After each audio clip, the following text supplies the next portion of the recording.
So following with soap, I began on the Roblahblahblah series. The Roblahblahblah, Roblahblahblah. Just basically, whenever I was recording dialogue for the following Raw Quick Tip, the sneezing episode, some of the things that I was rambling on about, because as you can tell, I like to ramble, and, some of the topics I was rambling on about, they were humorous in their own way. So I kind of thought, well, that'd be fun to, like, have a little extra animation based on this stuff. But, I mean, it'd have to be super basic. Like, I don't want to sit here and spend weeks on end doing something based on me rambling. That'd be dumb. But I don't want it to just be me sitting here with my face sitting here and talking, blah, blah, blah, blah, blah.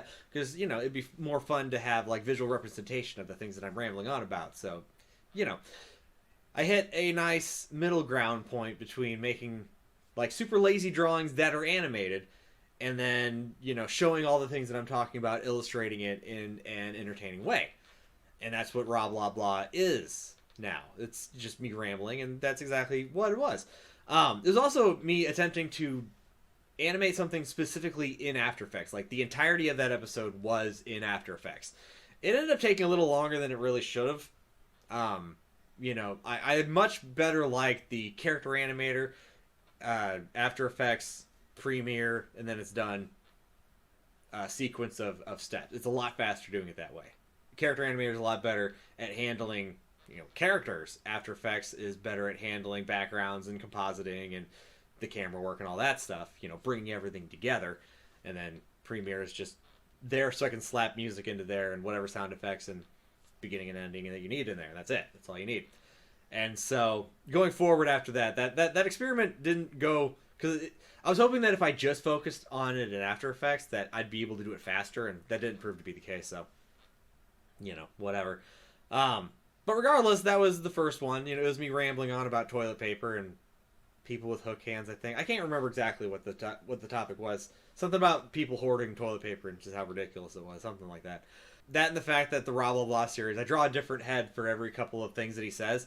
And so that was an interesting thing because one of the things about character animator that I'm not hugely a fan of is the fact that I get too reliant on one camera angle, and so it just becomes, I'm a flat puppet. I'm a flat puppet. Everything is Family Guy. Because, Family Guy, they always use that two-thirds perspective for every fucking thing. They very rarely use anything else. They just have a character walk on the screen, at an angle, lip flap, lip flap, lip flap. If we move very quickly, and then we go right back to the spot where we're lip flapping again. And that's just, it's super goddamn basic and super just not fun to look at. I didn't like that my stuff is also becoming that. I mean, within respect, because I'm doing this shit really fast and on my own, but at the same time I want to go back to what it was in Siblings, because Siblings was fun because I was able to draw everything like there. Like, I need this angle, I draw it, I'm done. I need this angle, I draw it, I'm done. There is a little bit of lip flap and a little bit of fast movement, but I don't become too complacent in any one angle. If I need a new angle, I make it. I don't just bullshit something. I don't just half-ass something. I do a half-ass drawing. Yeah, I'll do that until the fucking cows come home. But I'm not going to sit here and be like, oh, yeah, no. We're just going to have 1/2 perspective, and that's it. And that's all we do. That's not how I want things to be. Things had gotten into that. And so Roblahblahblah was a way for me to try and become more experimental with the drawing, with the style, with the faces and everything. And so every single head in the first Roblahblahblah was completely done spur of the moment. And so that was an interesting turn.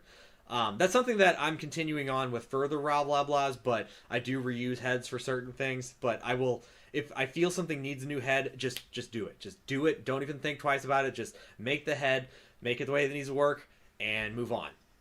Don't get bogged down with details and, woulda, coulda, shouldas. If you need to do it, do it. That's it.